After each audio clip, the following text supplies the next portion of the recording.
السلام علیکم ورحمۃ اللہ وبرکاتہ۔ محترم حضرات، رمضان المبارک کا بابرکت مہینہ چل رہا ہے۔ اللہ تبارک و تعالیٰ نے اس مہینے کو 3 حصوں پر منقسم کیا ہے، 3 حصوں میں بانٹ دیا ہے، تقسیم کر دیا ہے کہ پہلا حصہ، پہلا عشرہ رحمت کا ہے، دوسرا عشرہ مغفرت کا ہے، تیسرا عشرہ جہنم سے خلاصی کا ہے۔ اس کا مطلب سمجھیے، احادیث میں آتا ہے وَهُوَ أَوَّلُهُ شَهْرٌ وَهُوَ شَهْرٌ أَوَّلُهُ رَحْمَةٌ وَأَوْسَطُهُ مَغْفِرَةٌ وَآخِرُهُ عِتْقٌ مِّنَ النَّارِ۔ اس حدیث شریف کا مطلب سمجھنے کی ضرورت ہے۔ اس حدیث شریف کا ہرگز یہ مطلب نہیں ہے کہ اللہ تبارک و تعالیٰ کی رحمت صرف پہلے عشرے پر ہوتی ہے، دوسرے عشرے پہ نہیں ہوتی ہے۔ ہرگز اس کا مطلب یہ نہیں ہے، بلکہ اللہ تعالیٰ کی رحمت پورے مہینے میں لوگوں کے اوپر برستی ہے۔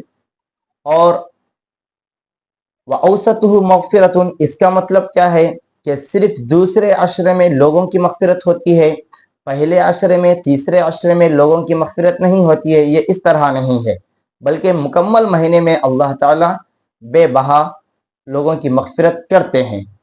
اور تیسرا عشرہ جو جہنم سے خلاصی کا ہے، اس کا مطلب بھی یہ نہیں ہے کہ صرف آخری عشرے میں اللہ تعالیٰ لوگوں کو جہنم سے آزاد کرتے ہیں۔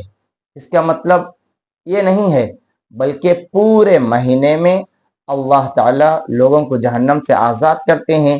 پورے مہینے میں اللہ تعالیٰ کی رحمت بندوں پر برستی ہے، اور پورے مہینے میں اللہ تعالیٰ لوگوں کی بے انتہا مغفرت فرماتے ہیں، بے شمار لوگوں کی، ان گنت لوگوں کی مغفرت فرماتے ہیں۔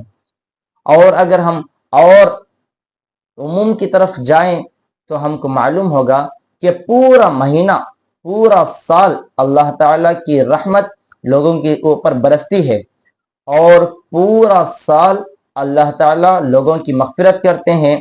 اور پورے سال میں لوگ اگر چاہے تو توبہ تائب اپنے گناہوں سے ہو کر اپنا نام اہل جہنم کی لسٹ سے نکال کر اہل جنت میں شامل کروا سکتے ہیں۔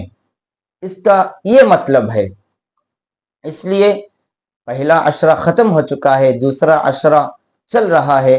اللہ تعالیٰ سے رحمت طلب کریں اور مغفرت بھی، اپنی مغفرت کرا لیں، اور اپنا نام جہنمیوں سے نکال کر، اہل جہنم سے نکال کر اہل جنت میں شامل کروا لیں۔